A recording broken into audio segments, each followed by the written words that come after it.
இந்தியால இப்போ நம்ம கண்ணுக்கு தெரியாம ஒரு சைலண்டா ஒரு ஷிஃப்ட் நடந்துட்டு இருக்கு.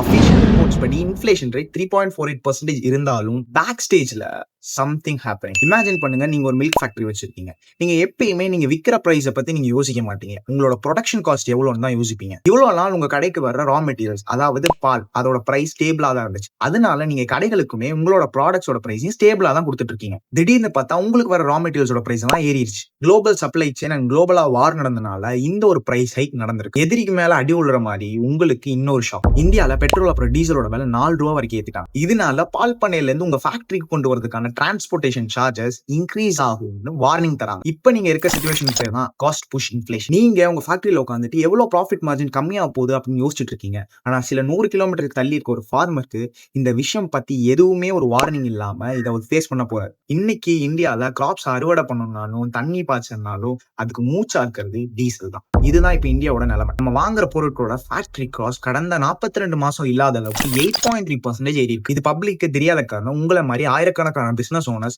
இந்த லாஸ் எல்லாம் அவங்களே எடுத்துட்டு ஒரு ஷீல்டா இப்ப இருக்காங்க. ஆனா இங்கதான் ஒரு மெயின் விஷயம் இருக்கு. ஒரு ஷீல்டு எவ்வளவு நாள் தான் தாங்கும்? பிசினஸ் ஓனர்ஸ் அவங்க லாங் டேர்முக்கு அவங்க ப்ராடக்ட்ஸ்ல ப்ராஃபிட்டே பார்க்காம இருந்தாங்கன்னா அவங்க தானாவே ப்ராடக்டோட பிரைஸை ஏத்துவாங்க. இப்போ நம்ம தினசரி பர்ச்சேஸ் பண்ற பொருட்களோட விலை, அதாவது பால், பெட்ரோல், அதோட பிரைஸ் எல்லாம் ஏறுதுன்ற காஸ்ட் புஷ் இன்ஃப்ளேஷனுக்கான ஒரு அறிகுறி தான்.